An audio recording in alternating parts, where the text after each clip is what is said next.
Hello and welcome to the Bat Cave. I'm your host, BlindBat8719. On today's video, I'm playing for you a blue-white control deck commanded by Niko Aris. Before I go over the deck, a small ask of my audience. If you wouldn't mind hitting the subscribe button down below, help me grow the channel, be greatly appreciated. With the request out of the way, the new blue-white control deck I've been wanting to play for a while, and when I saw that Niko Aris was going to be blue-white and a Planeswalker, I thought, okay, I'll build a control deck with Niko Aris. And part of the reason I wanted to also have a control deck, besides my historic version, I had a lot of fun playing that, and that's, I think I lean more towards being a control player nowadays. I thought it would be a good idea to, not just a good idea, but I also wanted to deal with some of the Asika decks that have been floating around, try to figure out what's a way to be like an anti-Asika deck, which, be the controlling anti-Asika deck is one way or another as best I can. Before I'm going to go over to Niko Aris real quick. Niko Aris is a Planeswalker that goes for X, white, blue, blue, where the X will create X number of shard tokens. And a shard token is a new type of token. It's an enchantment as well.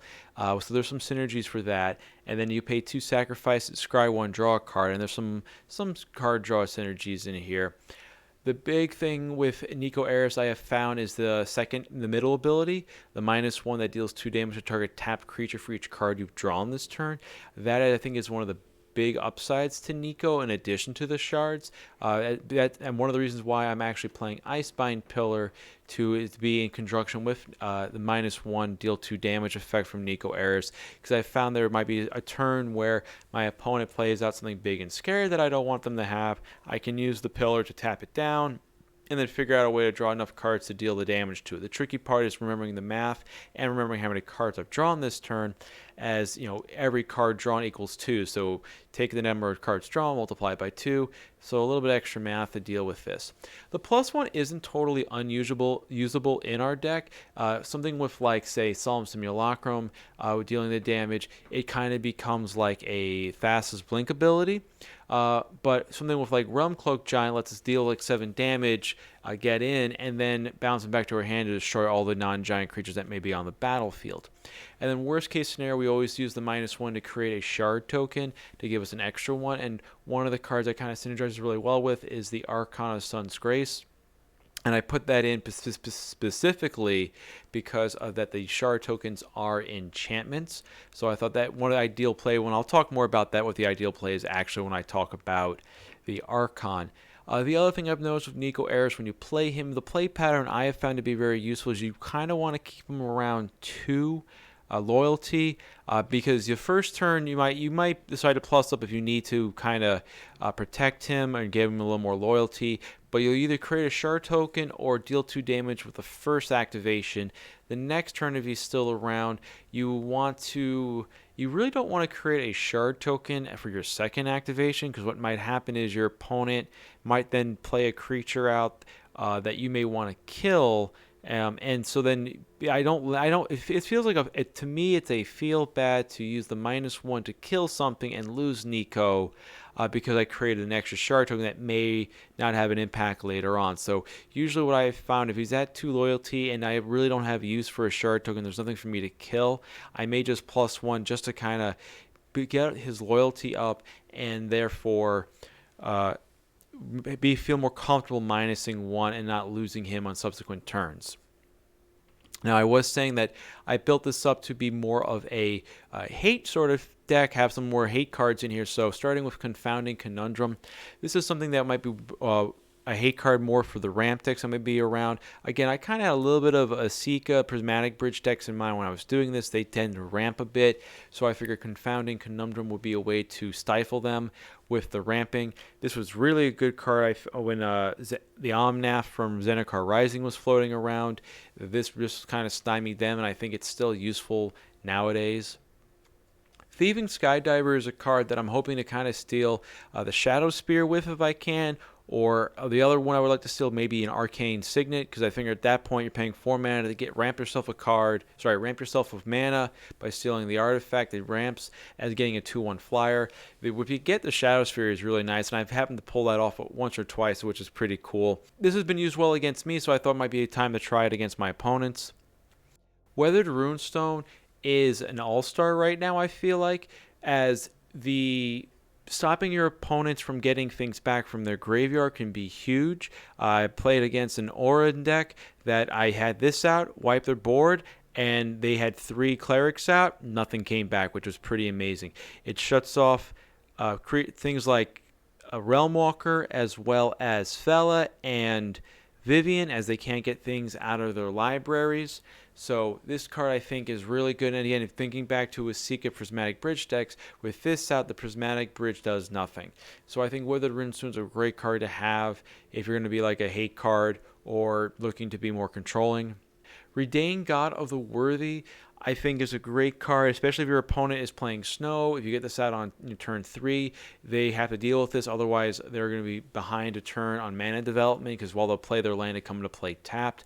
And then there are some commanders that cost 4 that are non-creatures usually. So I'm thinking mostly like I think it's Tynar Kell, the new elf planeswalker, as well as I'm thinking Ashiok. I think though, and then again, even with a Prismatic Bridge, that's cost 5, and so with the Reidane out, it's going to cost them 7 to play it. So the front side I think is really good. The Vigilance is nice. You get to chip in some damage with her. Valkyria Protector Shield also has some use in our deck, especially against smaller creatures.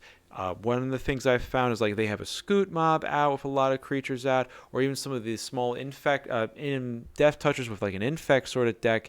By preventing one of the damage, that can actually makes the damage inconsequential if they have 1 power things. The other thing too is it really helps with blocking, because if they have a 5/5 and we have, say, a 3/3 and a 2/2, we can double block the 5/5, and unless they put all the damage into one of the 2 creatures, they assign 3 and 2, 1 damage will be granted each, so only 2 and 1 will be dealt. So it does make double blocking a lot more advantageous for us.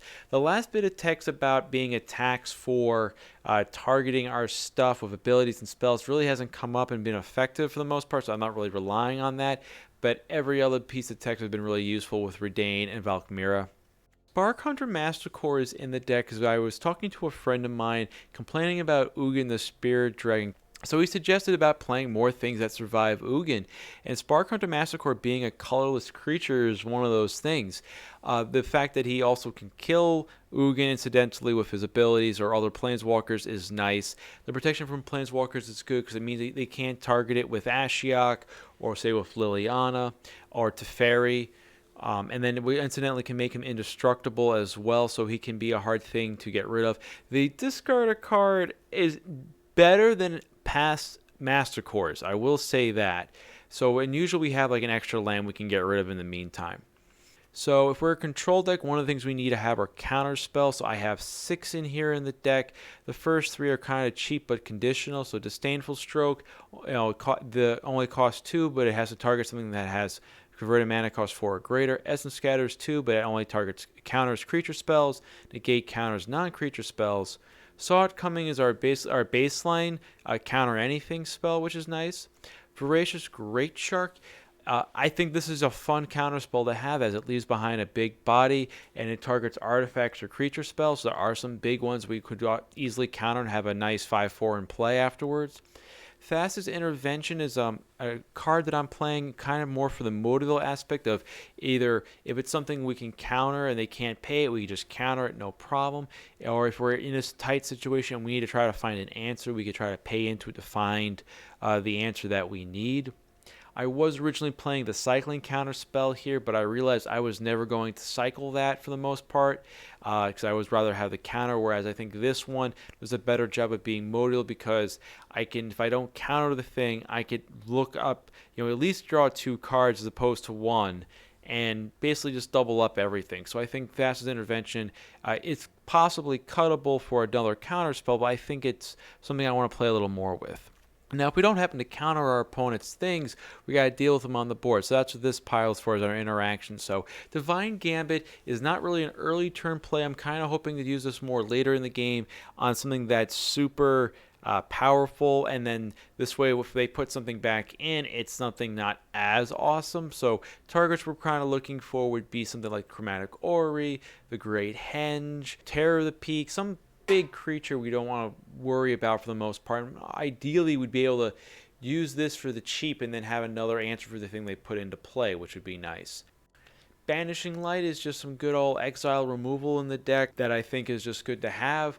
The next two that I have are Bounding Gold and Face Fetters that I want to talk about. The reason why I included these as opposed to more Banishing Light effects is the downside to Banishing Light in our format is if you target my opponent commander, they just send it to the exile zone, they just bring it back to the command zone, and they get to recast it. No harm, no foul, just an extra 2 mana on the tax. With Bounding Gold and Face Fetters, particularly with, say, Planeswalker-based commanders and occasionally with some of the other creature commanders, having them on the battlefield not doing anything is almost more effective than actually killing it and putting it in the command zone. So that's why I wanted to play with these two to deal with planeswalkers and our opponent's commanders in that regard. Icebind Pillar is really in here because of Niko Aris' second ability that we can now choose something that if they don't want to attack or it has vigilance, we can just tap it and use this as a means to aid Niko's second ability to kill it. Shadow of the Sky, Doomscar, Realm Cloak Giant are our board wipes along with Ugin the Spirit Dragon, but I'll talk about him a little bit later. Basically, yeah, they just wipe the board, let them build up a little board state and then wipe everything, and we have don't get hurt by it too much. And then Elspeth Conquers Death is in here as a target removal spell, hopefully brings something back. It is a little bit of a number with the Weathered Runestone, so we do have to be kind of mindful of that. But for the most part, I think it's just a great spell to deal with our opponent's stuff. Then the next pile we have here are some card advantage things. We have the Birth of Meletis, which lets us search for a basic plane. Because the way it's set up, it actually acts like drawing a card. Just that particular card is a basic planes. It creates an 0/4 blocker for us if we need against aggressive decks and gain some extra life. The other big thing about getting the planes, it also guarantees getting our third land drop on turn, by turn 3. Omen of the Sea is in here. I had this like a flex spot in terms of what I wanted to do, but because I'm deciding to play Arcane of Sun's Grace, I thought playing Omen of the Sea as a card draw spell was worth it because of the enchantment synergies. Later on in the game, we can always sacrifice it, just scry a bit. Arcane of Sun's Grace I kind of put in here because of Niko Aris' enchantment shard tokens that he makes. So ideally, we'd be able to play Arcane on 4, and then Niko Aris we play on 5, create at least 2 shard tokens when we play X equal to 2, and then we could potentially create a third shard token with the -1, and that for 5 mana gets a 6 power of flying damage on the battlefield. So that's why Arcane's in here. And then there's enough enchantments in here I think they kind of go off with. Behold the Multiverse is just a card draw spell for the mid game. If we have nothing going on turn 2, we can always just foretell to make it a little bit easier to cast later on. Inscription of Insight is in here, mostly for the fact that I can bounce 2 things, use it as a tempo play to kind of stymie my opponent's turns. Ideally, we'd be able to pay 8 and get all 3 effects, but mostly going to be using it to try to bounce 2 of our opponent's things back to their hands to kind of off-tempo them, and then worst case, maybe draw 2 cards. Graven Lore is in here because I think being able to draw 3 cards in the mid game is really important. And 5 mana instant is actually a good rate for it. They're usually around 5 mana. Some sets it's sorcery, sometimes it's instant. This time it's instant, which is great. The scry is incidental. It's helpful, but it's just being able to draw 3 cards in the mid game I think is really important. Then our mana ramp, we have Arcane Signet, Midnight Clock, Replicating Ring, and Solemn Simulacrum. Nothing really special to talk about all of these. The only thing extra I'd want to say is that Midnight Clock can definitely help us with refilling our hand. As we move on to later stages of the game, we can rely on this to hopefully get us another fresh 7. And then these are our big win conditions in the deck. We have Shark Typhoon leading it off. I think with Shark Typhoon, there's about 27, 28 non-creature spells in the deck. So with the Shark, so I feel like that's enough things that using Shark Typhoon to constantly make flying creatures is a good card to include. We really want to cast them more than cycle it as best we can. Sublime Epiphany, I feel like, is just one of those counter spells with all the modes that we have on there. You pick 4 of them. That's a big swing in any game. And so I think this is why I include it as a finisher of sorts, because you can just get such a huge momentum swing with it. Dream Trawler is something that if our opponent doesn't have a board wipe in hand, they're going to have a hard time dealing with it because we'll have cards in hand, hopefully, to give it hexproof and make it safe from targeted removal. Seagate Restoration. This is in the wrong spot. This should actually be moved towards the card draw. It's our 25th land in the deck. And again, it's just a more card draw later on in the game or land if we need it. And our last finisher would be Ugin the Spirit Dragon. Again, most of the time we're going to use him as a board wipe to kind of stabilize a little bit, but if we can just resolve him, get him by himself, and they have no way of interacting with him, we can easily start taking over by dealing 3 damage to our opponent's face, or ultimately draw 7. I don't think we're going to have 7 permanents to put into play, but just drawing 7 cards is really great, especially if we have the emblem from Seagate Inspiration saying we have no max hand size. Going over the mana base, we have 7 snow-covered plains, 7 snow-covered islands, and then for fixing we have the Glacial Floodplain, the Hedgegain Pathway, the Temple of Enlightenment, the Command Tower, the Evolving Wilds, and the Fabled Passage. I don't normally play Evolving Wilds in my decks now that there's a Fabled Passage, but as a control deck, I want to be able to make sure I have my colors as well as thin the deck as best I can. I don't think I have enough coming to play tap things, or didn't always want a ton of coming to play tap things, so that's why I'm not playing the, I think it's the Drift Veil. I don't think it offered enough.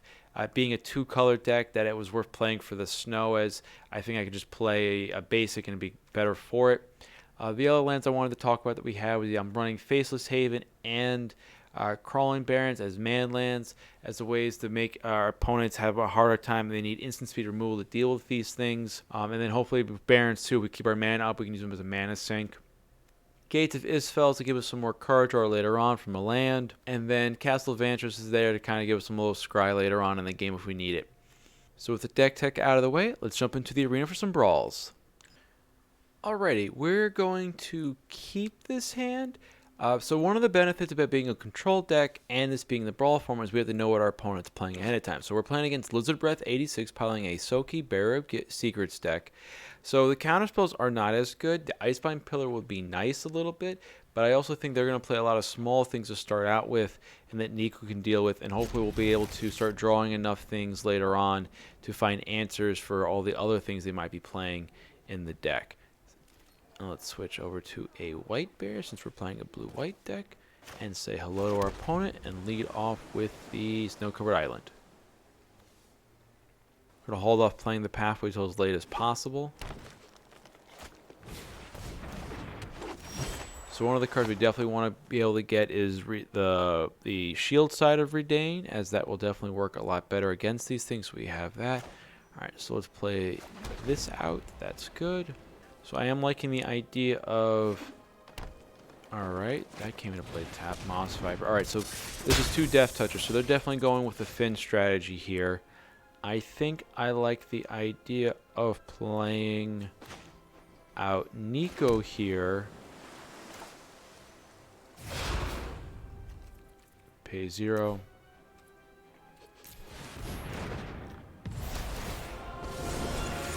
And we will deal 2 damage to the Light Blade. And then even if we are able to kill, if they try to kill off if Moss Viper tries to kill off Niko and we kill it in response, I think that's still fine to deal with 2 of their creatures right off the bat. And then we'll have a Solemn out as well. So yeah, this is going pretty smooth. There's that.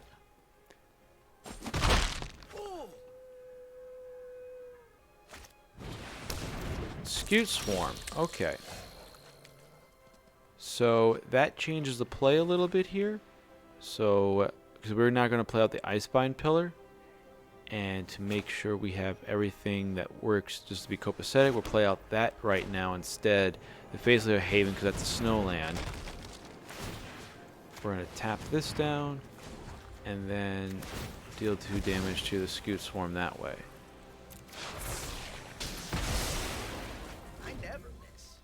So we don't have to worry about that unless they bring it back with one of the, I think, Ballot Get Recovery is the commonly played one. Here's Soki, no problem.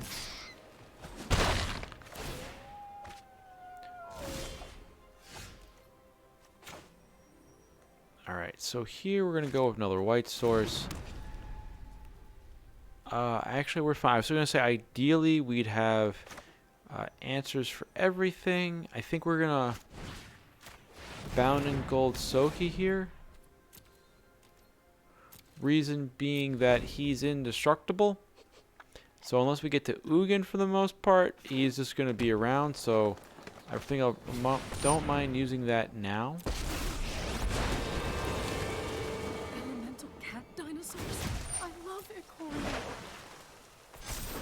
Alright, so they made a new token with Vivi. I'd like you to meet my friend. Pass to attackers. No, we are going to use... Tap that down here. And the other great thing, too, is, again, we could just wipe the board with Realm Cloak Giant, and Toki doesn't die anyway. So that's why using Bound and Gold on him is not that terrible right now. We pay 5. Niko kills the Viper. We get nada. We have 6... We have, oh no, we have 5. Unfortunately, the pillar is in a spot that usually the mana rocks are in, so it usually makes me think of that. We could go for Omen of the Sea to try to find our 6th land. I do think we want to try to find a way to dealing with that Vivian at some point. I think this is a 4/3.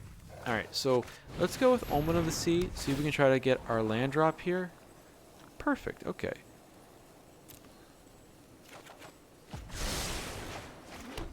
And ooh, yeah, 3. We have 6 mana. We're close. I know we're losing the inscription, but we wipe the board. It's not going to matter as much. Let's get another white source. Put that into play. Make sure 2 damage to our tap creature. Okay. I think no blocks is fine here. We could always use Niko Aris to go with Solemn. I think we're gonna block. Let's block more of the damage if we're gonna blow up the board next turn. We do gotta be mindful though. Again, they're playing green, so heroic intervention is always something that can kind of mess us up a little bit. Oh, dang. Alright, yeah. Nope, that was a misclick there. I was thinking about the fact that I should have gone for that. Okay, well, we lucked out a little bit there. Don't play a second land drop, and we think we're good. Okay, cool. Would have drawn negate. Alright, well, let's just wipe the board, try this all again. Oh, man. Why is it even optional to decline the card draw? Alright, end the turn. Now, if they decide to minus Vivian here, we don't have much say with that. We can only just hope that maybe we can kill it with Niko. If it Devorna clicks with haste, we can at least tap it down with the Icebind. Alright. Beauty lies in variation. Tangle Florid in. Okay.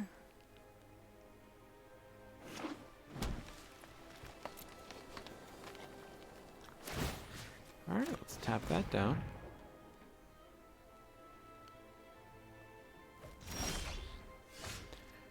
Three, 5, 6, 7. Oh, we're 1 short for the Ugin.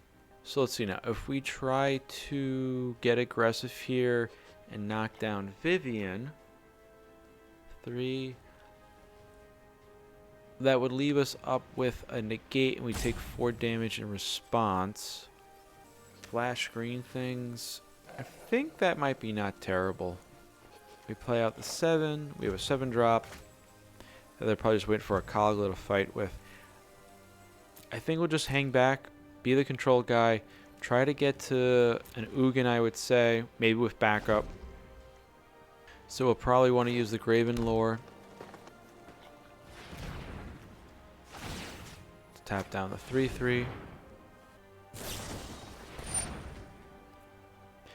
I'm fine with that, actually. If they want to Ranger's Guiles that, I'm fine with that.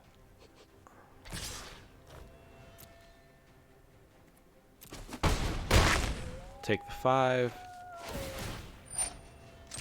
They want to draw those cards.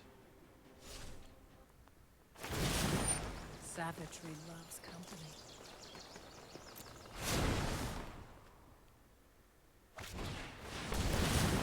Every bard joins a chorus of roars. I think this is all fine.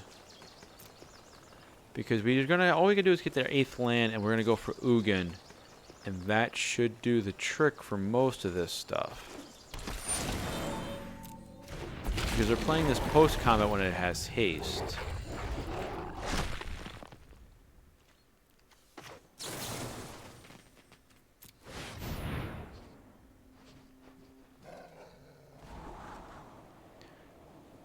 I think Shadow of the Sky is a good one to have the back of our pockets. I think we can get rid of the Thieving Skydiver because we're never going to have enough for... And the land's good.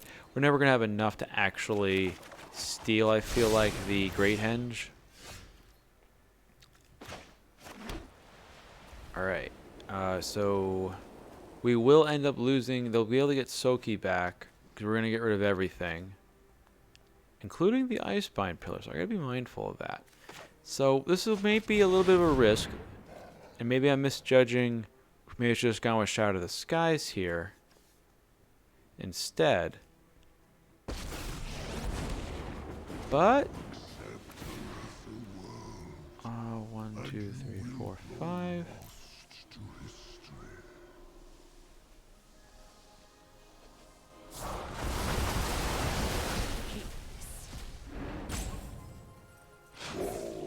But I think since they already got, we ended up getting rid of the Questing Beast. That's one of the more popular hasty creatures in the mono green builds.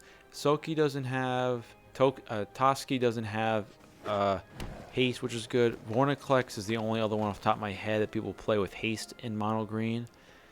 Everything else we should be able to handle. Alright, they're playing Snow-Covered Forest. So I would say let's... Alright. 3 damage. Let's shoot there. I think playing out the backside here is good. So he won't deal any damage. And then I think keeping everything up right now is pretty good. We can Disdainful Stroke something huge. We have Negate, and we have the Behold the Multiverse if we need to as well.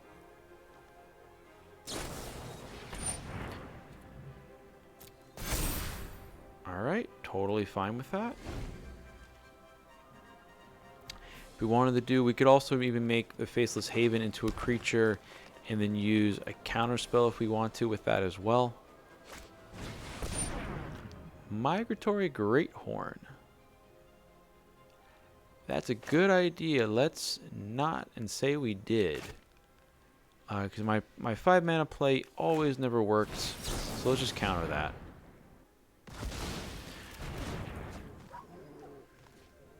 That would have made it a 3/4 into a 5/6. Turn Timber Symbiosis.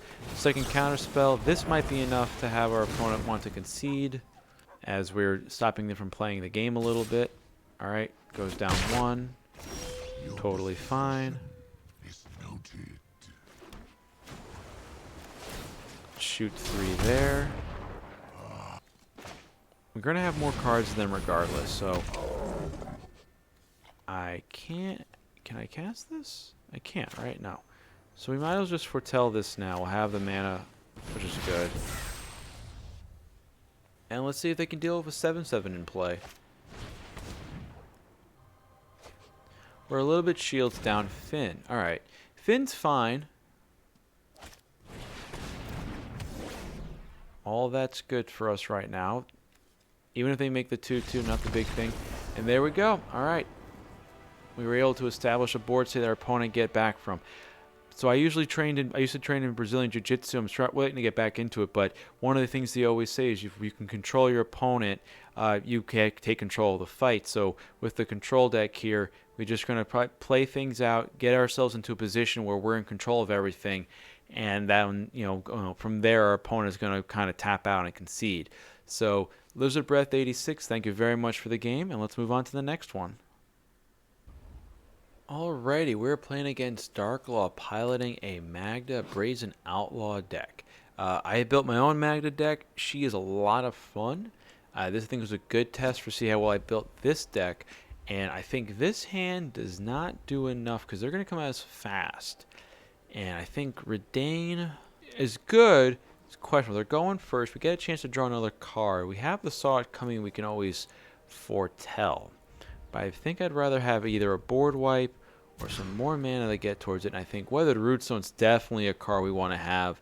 This is another thing where it works against. They can have all the treasure tokens they want. They can sacrifice and they won't get anything. We have, yeah, this is a good hand for us. We have the Inscription to bounce some things back, Shadow to blow stuff up, or probably our case draw things. And we have the Doom card. All right, so let's say hello to our opponent and lead off with the Glacial Floodplain. I would say turn 2 we're going to. Oh, see, I think do we have a good turn 3? We don't have a good turn 3. So Magda's fine. Let's not screw this up in that terms. We'll just play the planes out first. I think let's foretell this. So we might lead off with the Doom Scar as opposed to Shadow to the Sky, as it'll be slightly cheaper. Arcane Signet. Oh, there's a lot of mana this turn. Okay. Faceless Haven. Let's see how much artifact removal they're going to have. So let's go with the Weathered Runestone here. Alternatively, I could have maybe played out Niko there and -1 to deal Magda some damage. And I may still go with that. That was actually not a bad idea. Alright, Thorbrand makes it to a point where I think we're going to wipe everything here.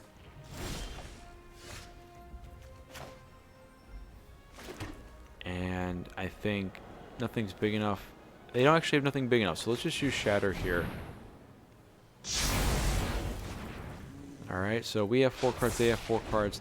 They have a little bit more mana than us, so they have some big things we might need to worry about. Alright, Magda's back out. And a Vault Robber. Okay. No luck so much with the mana. We could play out Behold the Multiverse to draw 2, get our 5th land drop, 5th and 6th land drop maybe. We also could just Inscription of Insight, bounce them all back, but the only downside to that would mean that they get her cheap and more rebuy on everything. I think I want to try out going with the Archon of Sun's Grace.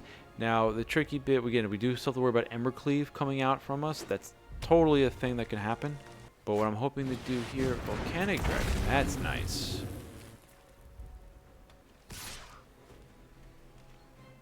No blocks. We'll take the 4 damage there.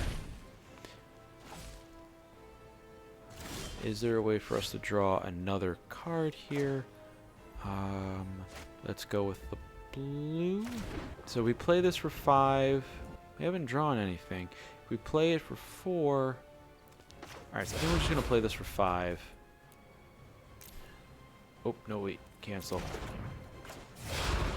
Total is 5, not X equal to 5. X equal to 2.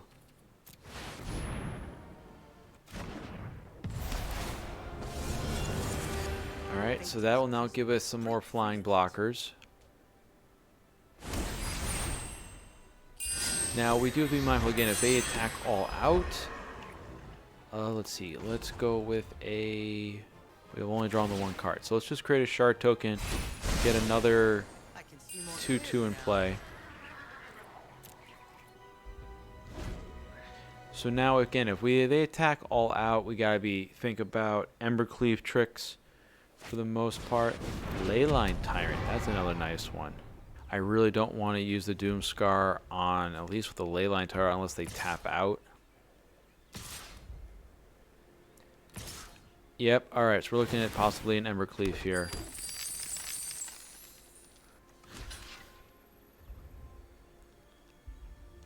Alright, let's kill the thing they can't bring back.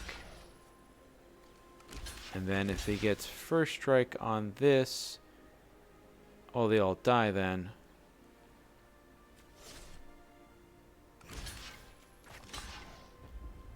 Use the Embercleave. Those all die. That dies.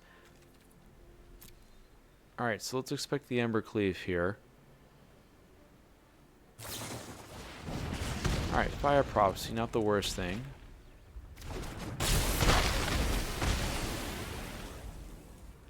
Alright, that actually didn't end that too poorly for us.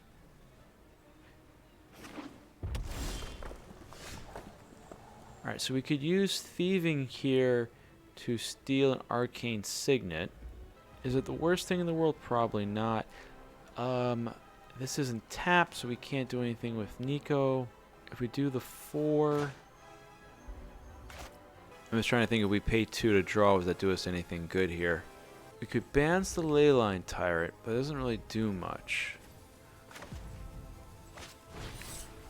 You go with Kicker. Oh no, 1-2. Auto pay that. And we'll steal the Arcane Signet. And then let's... are they going to have a removal spell or create a shard? I don't think that there's a need right now to create an extra shard. I'd rather have the possibility of, if I block the Leyline Tyrant, I could always just kill it with Niko by just activating one of the shards I already have in play.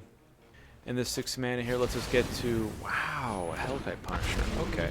Alright, so at this point, yeah, we're definitely using a Doomscar instead, actually.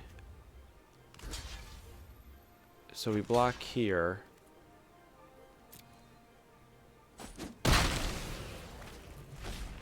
We can use Doomscar, kill everything. They shoot 2 damage at Niko. We plus them up, and we're safe there. Never mind. Alright, so this might be...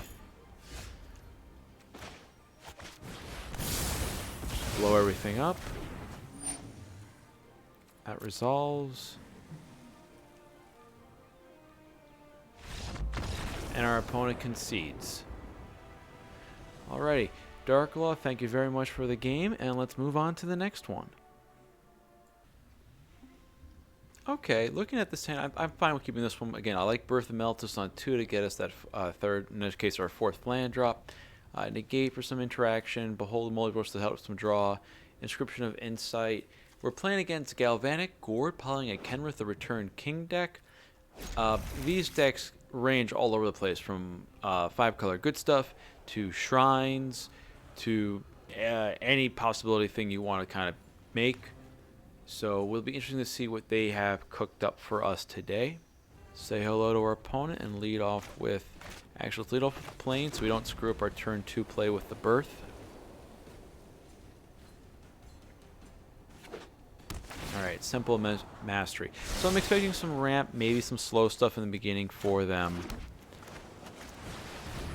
We'll play out our Birth right now and get the planes. And so now it comes down to question of, do we try to eschew playing Negate?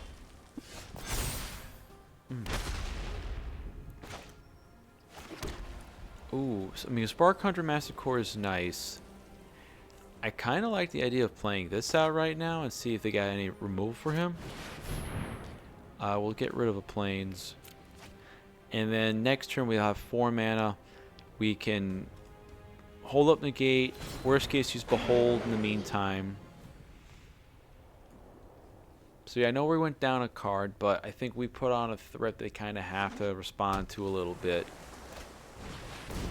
Skewed Swarm is a good one.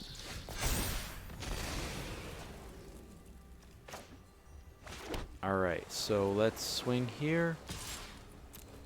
Worst case, we have Niko to help out, dealing with the Skewed Swarm.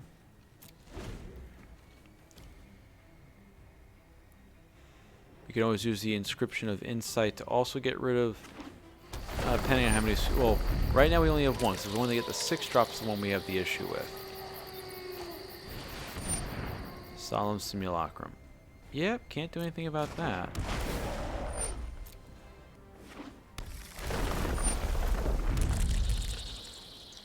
Pass to attackers, they're not going to attack me. And let's cast Behold the Multiverse. I mean, lands are good. We don't have our 5th land that coming into play on tap, though.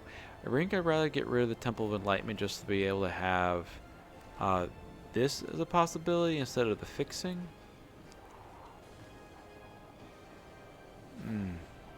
It's kind of close. We have Inscription Insight to draw more cards, so we'll put 2 lands to the bottom. Alright, Crawling Barrens is a good one. Alright, as well as a Faceless Haven. So now the question becomes, what happens here? If we attack, they could quadruple block in which case then we don't get anything that we want. Otherwise, or if we don't do anything, if we don't use Inscription of Insight now to bounce, they get Scoot and Solemn activations on the same turn potentially. And then we have 3 Scoot Swarms to deal with. So I think hold back, maybe. Do we swing in here? If we swing in, they trade off, we lose him. I think that's fine for right now. Because we're hopefully we're going to be able to or rather trade their card.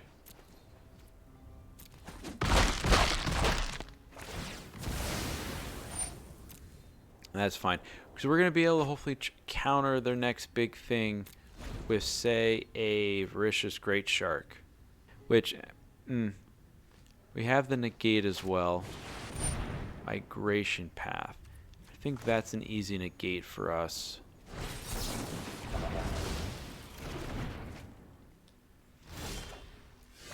Disdainful Stroke's a good one too to have right now. I think we just sit tight here. One of the nice ways about being the control deck is that if we get ourselves into a position where it's they cast only one big spell a turn. Alright, so we can't do anything about that one. Alright, so now we kind of got to hoping for a Reidane or something like that. I think we just take the AZ. They don't got enough, so I think we're actually going to go for the Voracious Great Shark there to counter the Uro to get our 5/4 into play. Now they play, I think they already used up Cultivate, so alright, we have Graven Lore. I think we swing in here. Alright, we chump block there. 3, 4, 5, 6. 5, 6, 7. So we can, I think we'll play the land here, pay the 3 life, no problem. And what we can do then is, if we can use Disdainful Stroke and Graven Lore.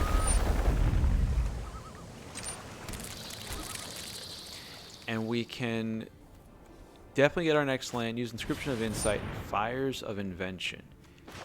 You're not getting a Fires of Invention. Pass to attacks.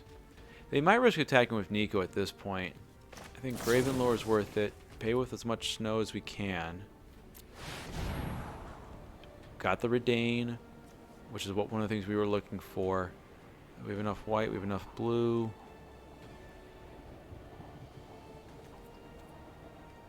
Alright, yeah. So we'll draw those 3. Alright, and then let's play out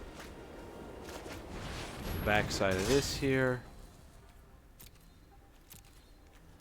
And let's swing in. They can chump all they want. If they try to quadruple, it'd be great, but... So we kind of just nullified the Scoot Swarm right now. So the worst case scenario that's going to happen is that they mutate. And we're going to go with a... Saw it coming? I think we use a Banish Light. I'm trying to think. What's a good one for her? We have answers. 1, 2, 3, 4... I think that's fine. Because they're going to make a bazillion and one things. And we'll just use Inscription of Insight. 1, 2, 3, 4. Pass. It's blocked there. And let's go with my... Oh, I could have killed one with that thing. We got Ugin? Got Ugin. We can't use Ugin effectively here.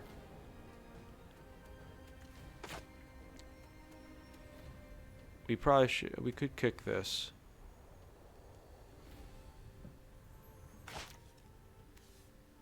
I think the safest bet would be to play out the Banishing Light on... Oh, man. Forgot their lands. Good stuff. Okay. So in that case, then... Target tap creature.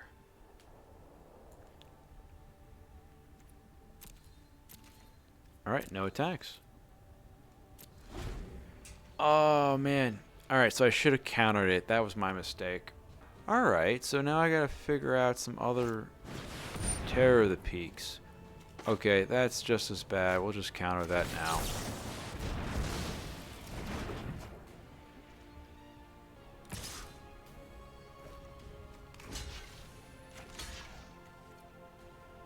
We'll just block that there. Sublime Epiphany. 5, 6, 7, 8.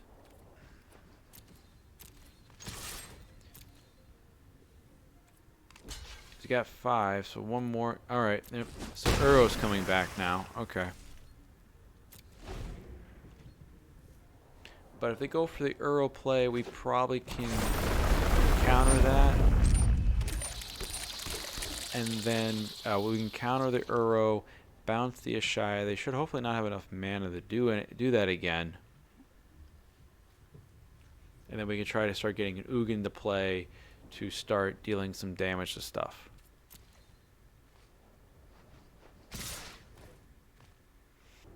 Alright, so we make, this becomes 3, 1, 2, I don't have enough, right? 3 for this, 1, 2, 3, 4.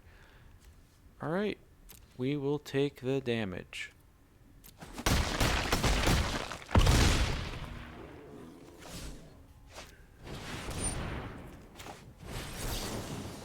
Counter that.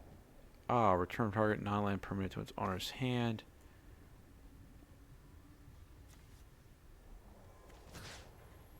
Alright, so let's probably actually bounce this. Target that. Target me.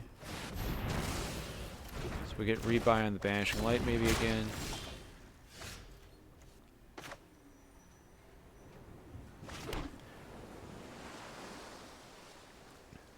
Alright, I think we go for the Ugin play here.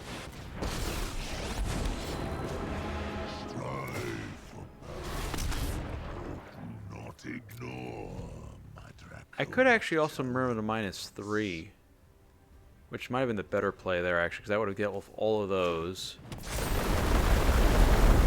May still -3 now. So that'll actually make this a little bit easier. Yeah, if I had -3, that would have dropped the Ashaya down a lot, because this is a equal to number of land control. Oh, it's 10, so it's not counting these, so it's still a 10. If he plays the Uro, we have the Banishing Light to deal with the Uro. We could always use the Inscription of Insight. Actually, if he plays Uro, we're probably better off just exiling it with Ugin for the most part. Alright, so I guess we're going to lose our Voracious Great Shark now unless they have another removal spell. So I would have to find a... Okay.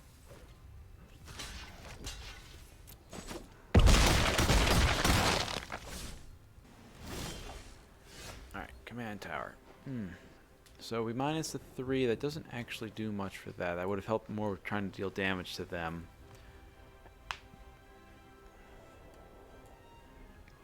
I can attack them. I could blow up some of those things.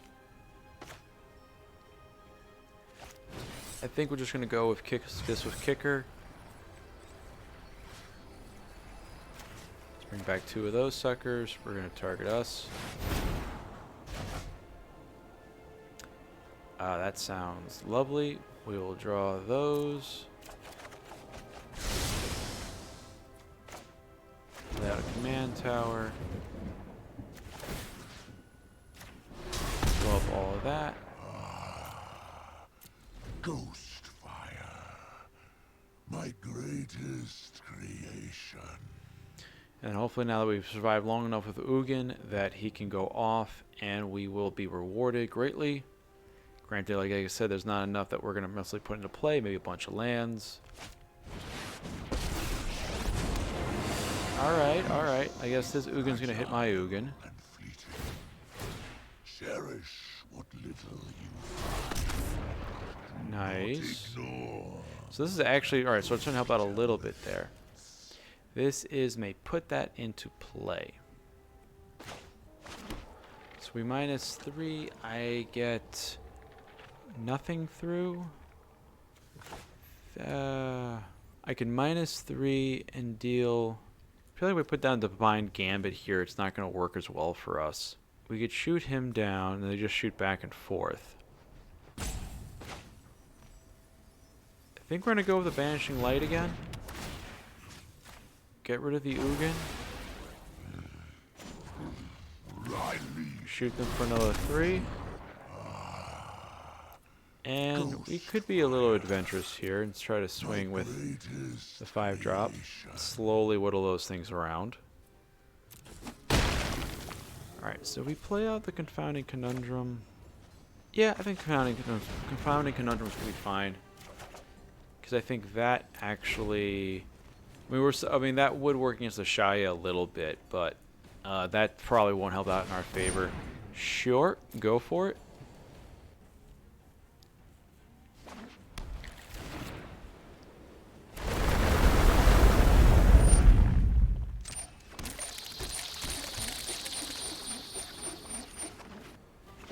Play out the land.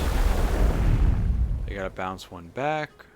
What was this, by the way? Okay, Classical Mimic. Brought back the Loft, Resolve All. Haven't played out Kenrith at all. Which you would thought they play out Kenrith and start putting counters on things that would get around the Valkyrie, actually. Alright, this is what we were waiting for. We're going to counter the Ashaya. So I'm hoping that was the maneuver that might make them want to give up. They don't have enough for Uro right now. I mean, the Realm Cloak Giant seems pretty good. So let's just start by just going, blow everything up. So now you have no more creatures. In case that was too loud, you have no more creatures. Let's draw 7, gain 7, and put a bunch of things into play. Alright, 1, 2, 3, 4, 5. Submit those 5. Alright. And then let's put this Foretold, just to use the mana a bit. Any point attacking with the 3-drop? Sure. Let's have him swing in.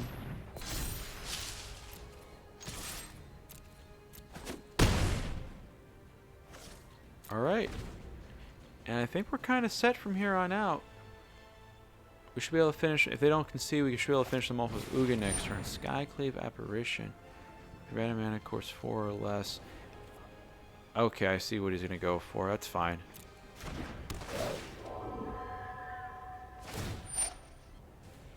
Yeah, that's fine.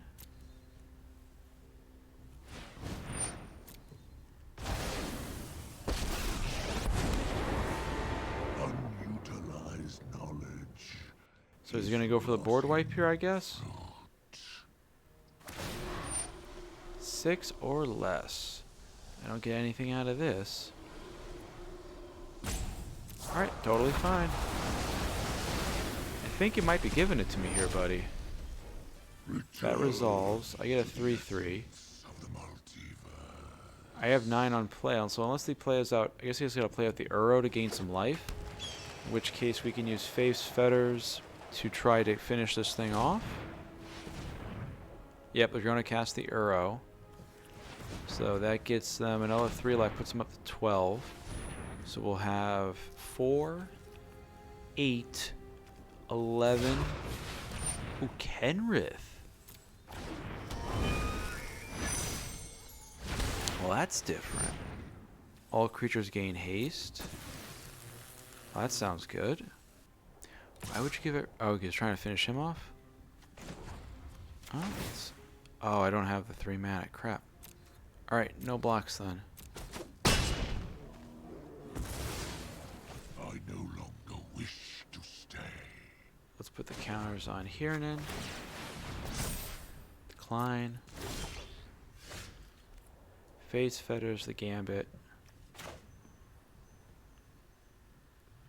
I haven't drawn enough cards to make good use of Niko here.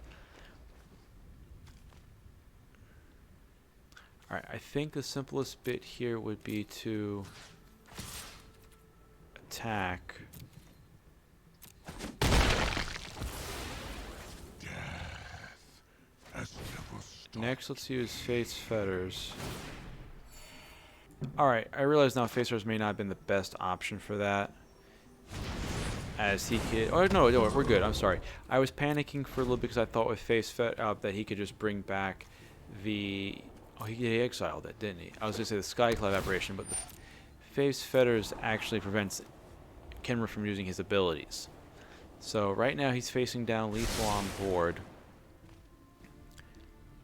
And then if he brings back the Uro, I'm willing to risk a Divine Gambit to see if that will actually do something. Because I can't imagine him having anything worthwhile left. Oh man, okay.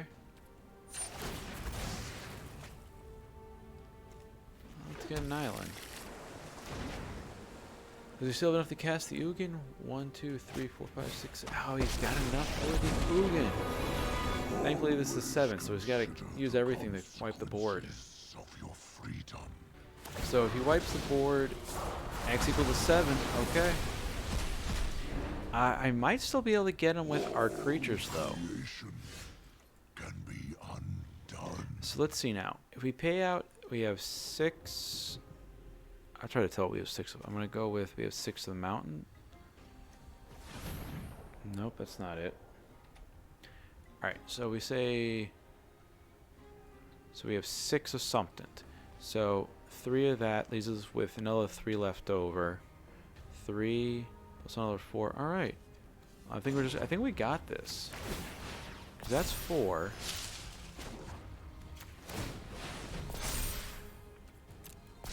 So that's 8. Yeah, we got this. Alright.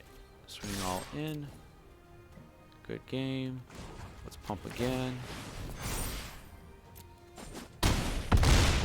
Alrighty. And that's why I put both of those cards in the deck, just so we figure we have some manland action to deal with all the back and forth we had. That was a fun game. Thank you very much, Galvanic, Gourd, for the game. Let's go on to the next one. And that is the video for today. Overall, I had a good time playing the blue-white control deck. I'm not sure if our opponents did. Again, I think of blue-white control is kind of like playing Brazilian Jiu-Jitsu, where you have to try to put yourself in a position that you're in complete control of whatever your opponent is doing. Not entirely sure why I wasn't matched up with as many as Esika decks as I was hoping to see, whether Esika is starting to go down in popularity or maybe just the way the matchmaking is with how I have this deck built. I think I show the power if you build a blue-white control deck, what you can do. And again, sometimes it's about the timing and it's a lot more thinking through plays of the right sequence and what's good and what's not good. I think blue-white control is definitely a fun thing to play if you think you have a good grasp of the metagame and knowing what's valuable and what's not valuable that your opponent's casting. But let me know what you think of the deck in the comment section down below. What cards would you put into a blue-white control deck? Is Thassa's Intervention worth playing? Is there other counter spells I should maybe be playing instead? If you liked today's video, click the thumbs up icon down below. If you really like what I'm doing, click the subscribe button to subscribe to the channel where you'll get Brawl content brought to your inbox on a weekly basis. As always, thank you for visiting the Batcave and have a great day.